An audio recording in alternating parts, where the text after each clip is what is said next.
It's Tuesday, August 29th. You're listening to Your Florida Daily.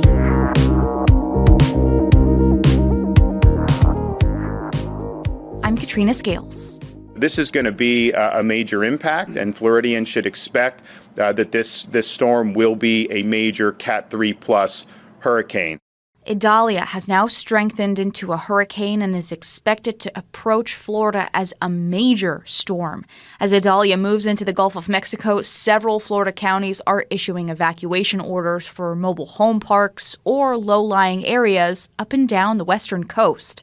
Its projected path has the center making landfall somewhere along Florida's Big Bend on Wednesday morning and heading inland between Gainesville and Tallahassee. Anything that wobbles with this storm could change that. So pretty much anybody on the west coast of Florida, you can see major impact. Marion County Sheriff's Office Lieutenant Paul Bloom. Mostly we are expecting a wind event, so we're going to see potential for power lines down, tree limbs down, and certainly some rain. Sudden rain, 6 inches of rain over a week's time, not that bad. In one night can cause a lot of flooding. So that's a concern for us. Florida's last-minute preparations for Hurricane Idalia come exactly 2 years to the date of when Hurricane Ida made landfall near New Orleans, and 18 years since Hurricane Katrina struck the same area of Louisiana.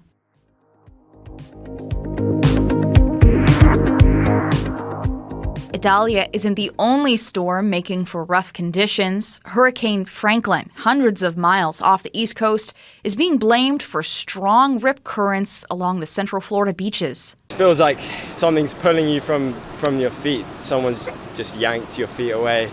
It just pulls you, but you just got to look out. The swimmers around, if you don't have a surfboard to hold on to, it can get tough. Brevard County Sheriff Wayne Ivey says neither Idalia nor Franklin is expected to interrupt public services, including schools. Franklin is a Category 4 storm that's expected to skirt north without impacting the U.S.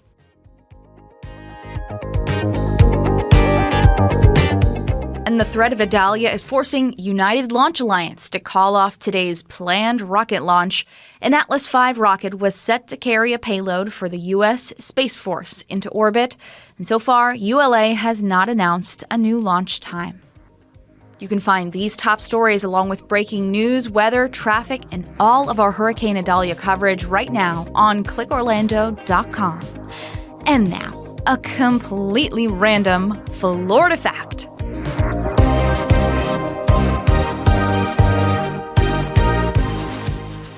The Phillips Mausoleum in Tallahassee was said to have been designed and built by the very person who was buried inside of it.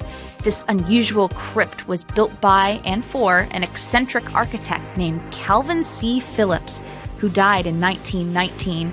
Phillips took special care to design his last resting place, applying a bizarre mix of Roman, Doric, Greek, and Indian influences into the 20-foot-high construction. Some say once the casket was delivered, he locked himself inside the mausoleum, climbed into the coffin, and promptly died. In 2000, vandals broke into the crypt and stole Phillips' skull. That case remains unsolved, another mystery among many. Your Florida Daily is produced by News 6 WKMG in Orlando. I'm Katrina Scales. Subscribe for new episodes wherever you like to listen.